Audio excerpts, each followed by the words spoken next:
NATO Genel Sekreter Yardımcısı, Lahey Zirvesi için Beklentiler.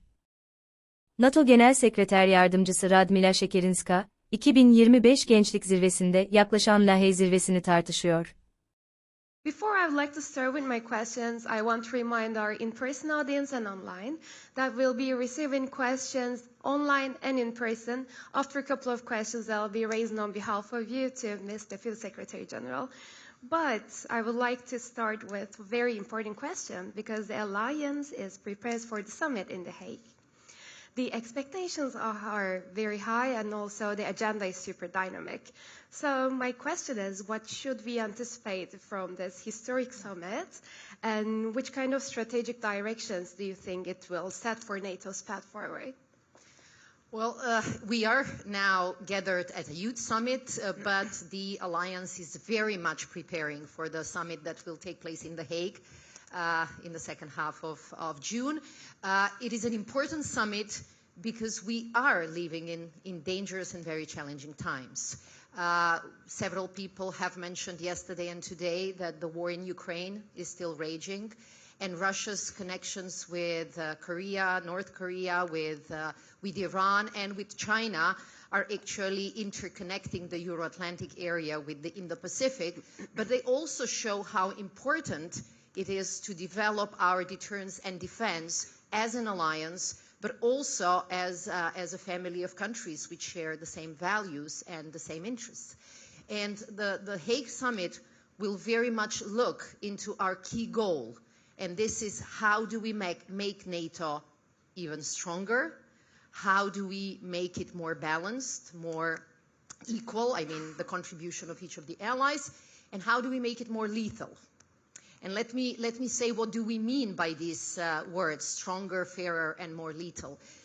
When we talk about a stronger alliance, we talk both about unity, but also about being capable to really defend all allies. So we say all for one, one for all, but it means you really need to have the capacity, you need to have the capabilities, you need to have the force. And this is why the focus on the Hague Summit will be very much in continuing with the trend of increased defense spending. You know, when security is threatened, nothing else matters. I mean, I come from this region when I was your age. Most of Europe was enjoying its peace dividend, but this region actually understood how peace and security are important. So we know that in the moment when peace and security is threatened, everything else disappears. So when times are challenging, we have to make sometimes difficult choices. And one of these difficult choices is that we need to invest more in our defense.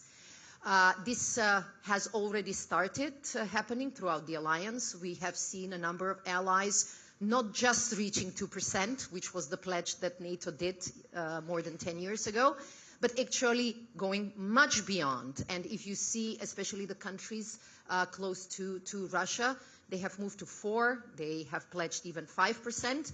And this is a choice that clearly reflects the threat that everyone is sensing. So the focus on the Hague Summit will be very much how do we increase defense spending? How do we strengthen the defense industrial base? And here we do have also certain opportunities because this revised defense spending, this strong focus will mean also new job opportunities. It will require a lot of innovation, which is why Secretary General actually decided to call all of you to join in these efforts. And then when we say we want NATO to be fairer, it means that the sharing of the responsibilities has to be more balanced. And there was clearly a call for European allies and Canada to do more. They have increased their defense spending and they have pledged to continue to do so in the future.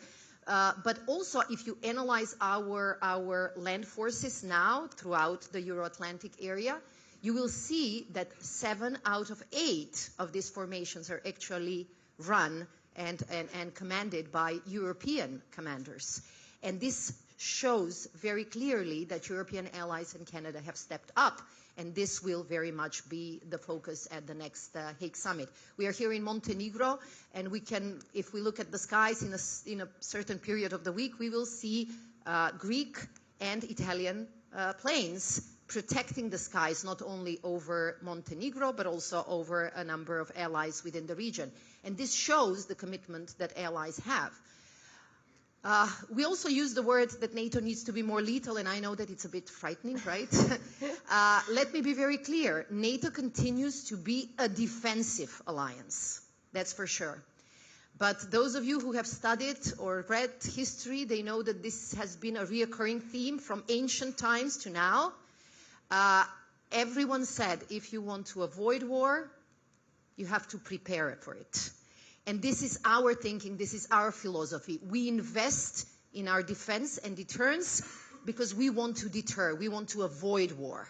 And if we show the strength, if we show the unity, if we show our capabilities and our determination to protect all allies, this is how we avoid war. And these are the three deliverables that we plan to get at the Hague Summit. I know it's ambitious, I know it's tough, but we believe that the time has come for the alliance to move forward, and we count on all of you supporting it.